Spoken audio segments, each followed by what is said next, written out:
Hi friends, Hindi recorded channel में आप सभी का स्वागत है।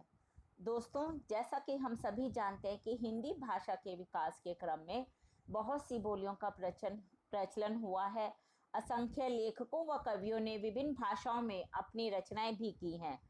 हिंदी भाषा में विभिन्न बोलियों के शब्दों और जो उनके अर्थ हैं उनके बारे में हम आज के अध्याय में चर्चा करेंगे।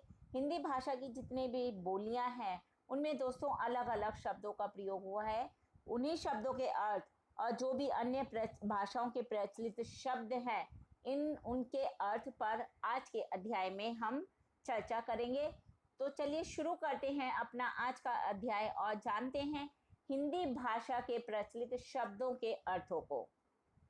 मेरा पहला शब्द है बड़भागी। इसका अर्थ है भाग्यवान। अप्रस, अप्रस का अर्थ होता है नीरस, अछूता, अलिप्त। तगा यानी कि बंधन और कोई धागा। पुरैन पात, कमल का पत्ता। महा में। प्रीति नदी यानी कि प्रेम की नदी। परागी, मुग्ध होना। आवन का अर्थ होता है आगमन। विथा, विथा होती है व्यथा। विरहीन, वियोग में जीने वाली।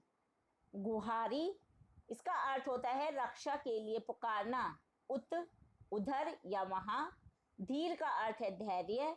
मर्यादा, मर्यादा या प्रतिष्ठा। तिन्हई को हम कहते हैं हिंदी में उनको। मन चक्री, जिसका मन स्थिर नहीं रहता। मधुकर, इसका अर्थ है भौरा। पठाए, भेजे। अनीति, अन्याय। भंज निहारा, इसका अर्थ होता है भजन करने वाला या फिर तोड़ने वाला। रिसाई, रिसाई का अर्थ है क्रोध करना। रिपु, हम शत्रु को कहते हैं। बिलगाऊ, अलग होना। अवमाने, अपमान करना। लकीराई, बचपन में। कोही, क्रोधी को कहते हैं। और बिलोक यानी कि देखकर। अर्भक, बच्चा। महाभट, महायोद्धा। मही, धरती को कहते हैं। कीर का अर्थ तोता होता है। चटकारी, चुटकी। सिलानी, शिला पर। उमगे, उमड़ना। भीति, दीवार। मकरंद यानी कि फूलों का रस। मधुप होता है मन रूपी भौरा। प्रवंचना, किसी को धोखा देना।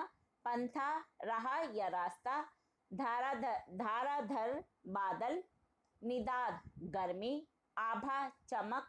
अट, प्रविष्ट या समाना। जलजात, जलजात हम कहते हैं कमल के फूल को। इतर का अर्थ होता है दूसरा। और कनखी हम कहते हैं तिरछी निगाह से देखना।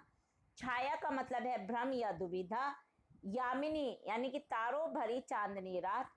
सरमाया का अर्थ है पूंजी। और कमली का अर्थ होता है कंबल। कलेवा यानी कि जो हम सवेरे का जलपान होता है उसे कहते हैं। कुहासा होता है कोहरा। बोदा, कम बुद्धि वाला। गुमान यानी कि भ्रम। बुरकना यानी कि छिड़कना। मैदा, अमाशय। तहजीब, शिष्टता। नजाकत, कोमलता। शकील यानी कि आसानी से ना पचने वाला। और देहरी यानी कि दहलीज। निर्लिप्त, इसका अर्थ होता है जो लिप्त ना हो। लबालब यानी कि भरा हुआ। अकाट्य का अर्थ है जिसे काटा ना जा सके। करील यानी कि एक कटीला पौधा। अहमवादी, किसी घमंडी को कहते हैं। आक्रांत यानी कि कष्टग्रस्त। विद्यमान, उपस्थित। धर्म तत्व, धर्म तत्व का अर्थ होता है दोस्तों धर्म का सार।